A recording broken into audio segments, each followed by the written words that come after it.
Hello and welcome back to the internet. As you can see, I've got a much different background behind me, and since this channel started out as a storytelling channel, I kind of wanted to share a story of how I ended up here. Now, I told part of the story on the live stream the other day, but there's a lot more to it. So I guess I should start back when I was about 18. I had finished high school, I was still living with my parents obviously, but I had decided I wanted to move out of the house. Now, back then, it's not like I was making a lot of money or anything, so the best I could really do was just to move in with some extended family, moving into my uncle's house for a little while. So I was there at 18, then like a year later I moved in with my grandparents, and then I moved probably 6 or 7 times by the time I was about 22. Just moving around to other extended families and back with my parents. But in 2016, I was seriously looking for an actual place to rent. A place I could call home. And so I'm looking around Craigslist, looking for something I could rent. I had just bought a bunch of musical instruments, and so that was going to make it much harder. But I managed to find a really good listing of this guy who was renting out his basement. The guy was in his mid-30s. Him and his girlfriend bought this house together with her and her 2 kids. And then, of course, they broke up eventually, and so he's like, well, I've got this whole house to myself. I might as well rent out the basement.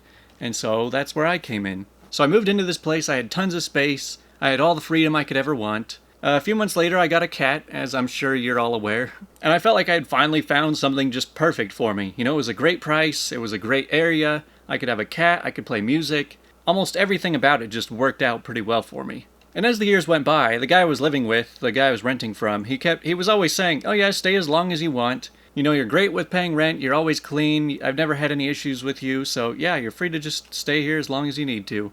And so I was like, alright, cool. So of course a few years go by, and he starts dating another girl. And she's coming over pretty regularly. It's like, oh well, it's not a big deal. And then they start getting more serious, and then of course she moves in with us, and let's just say it was a bit awkward between me and her.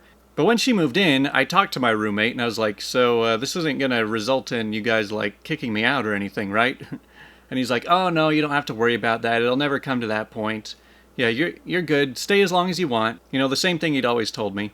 Well, me and his girlfriend didn't really get along. We didn't really fight. We never got into arguments or anything like that. But anytime we passed each other in the house, we were both just silent. We wouldn't talk at all.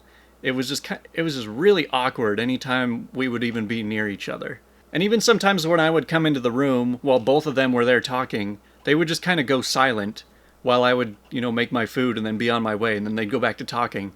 And so I'm like, this is feeling really awkward. So at that point I was like, I kind of want to find a new place, but I really doubt I'm going to find anything this good for me. That good of a price with all of the accommodations that just worked so well for me and having a cat and all that. So I'd been there for about 3.5 years at this point, which is by far the longest I'd stayed in one place, since I moved out of my parents at 18. I moved 6 or 7 times in 4 years, and then the next 4 years I hadn't moved at all. So around May or June of this year, my roommate comes over and he's like, hey, so we got some bad news. We kind of want to have the basement back. And he's coming up with these weird excuses of yeah, we need to do renovations. We want to make space for our family members coming over. But at the same time, he's like, you've been a great roommate. It's nothing wrong. You didn't do anything wrong. I could kind of tell that it was most likely his girlfriend that was pressuring him into kicking me out, even though all of these years he said that he never would. And so yeah, now I had 2 months to find a new place. And of course with all of the world events going on, there's a lot of other people also looking to find a new place. So there was tons of competition everywhere I looked. Anytime I found a good looking place, it would just be taken in a day. There were a couple times where I got to go look at the place, go get a tour, and they're like, alright, yeah, you seem cool, we'll let you know if we pick you. But then of course they had 15 other people see it in those few days, and so it wasn't so easy to find a great place. Well, luckily a close friend of mine is really big into real estate, and so he rents out properties all the time. And so he was really happy to show me around and offer me a bunch of different places that he had available, which I did end up going with one of those. But yeah, then come August and it's time to move out. Now this is where the real story starts, because this past week has been one of the most difficult weeks of my entire life. So like I said, I've moved many times before, and it's never been that difficult. I could have a couple friends show up and help. We throw all my stuff into the back of a pickup truck and an SUV, and then maybe take 1 or 2 trips, and then we're all done. Well, what I didn't realize is just how much more stuff I have now than I did 4 years ago. So I know a lot of people would say, why didn't you just get a U-Haul? And trust me, looking back on it, if I had to do it again, I would 100% get a U-Haul. Next time I will. But with all my previous moves, it had never really been necessary. So unfortunately, I was moving into a smaller place, which was also a little bit more expensive. I mean, I have my own entire apartment here, so I don't have to share space with anybody, so it is an improvement on that side. But I just generally don't have quite as much space as I used to. Which means I had to transport a bunch of stuff to my parents' house, or take some to thrift stores, just find places to put a lot of the stuff that won't fit in the new place. Such as last week, when I wanted to take one of my bikes down to my parents' house, and I figured the best way to do that is just to ride my bike to their house and then get a ride back. So Wednesday, I go for a 25-mile bike ride just to take my bike over to their house. Then start Friday, I'm packing stuff up from morning until night, like at least 12 hours of packing all day Friday. Then comes Saturday, where I'm literally just driving my car back and forth just constantly to the new place. And it also happened to be the hottest weekend of the year, where it was over 100 degrees every single day this weekend. So here I am, already not very excited that I have to move because I wasn't really ready to move. It didn't quite feel like the right place, but I didn't really have any other choice. And now comes to the fun part of moving, and that is getting the cat transported. Now, of course, I got Faye at that house, and I'd had her there for pretty much the entire time I was there. And so as you'd expect, I pull out the cat carrier, and I say, "All right, Faye, it's time to go inside." And she is not having it. She is fighting me with all of her might. I cannot stuff her in there. And I knew that if I put her down, that she would run off and hide somewhere, and I wouldn't be able to get her. So I did the only thing I really could do. I just picked her up, ran outside, jumped in my car, threw her in the passenger seat, and closed the door. She was running all over the inside the car, meowing, looking out, like trying to find a way out of the car, just freaking out. And then eventually she just settles herself like right on my lap.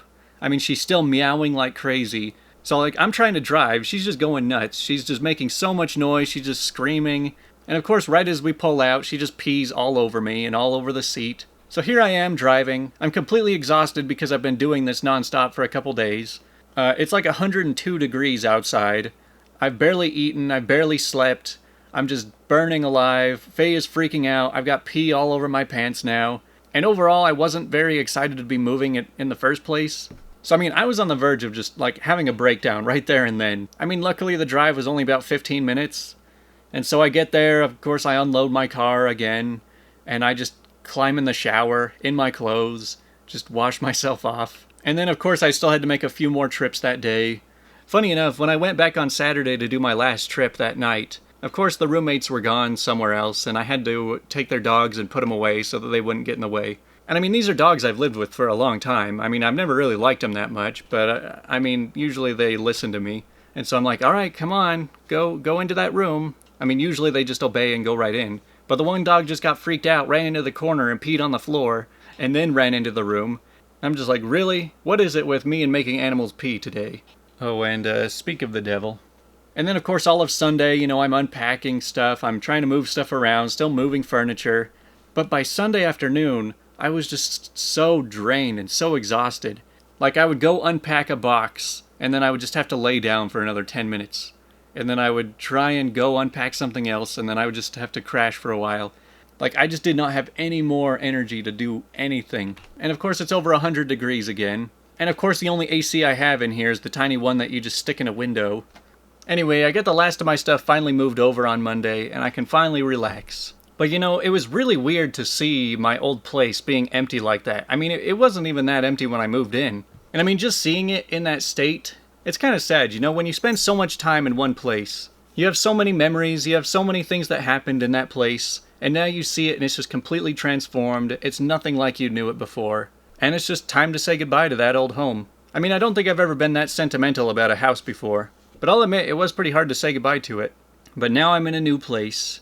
It's really hot all the time unless I have the AC just going. Faye over here, she's been dying of the heat as well.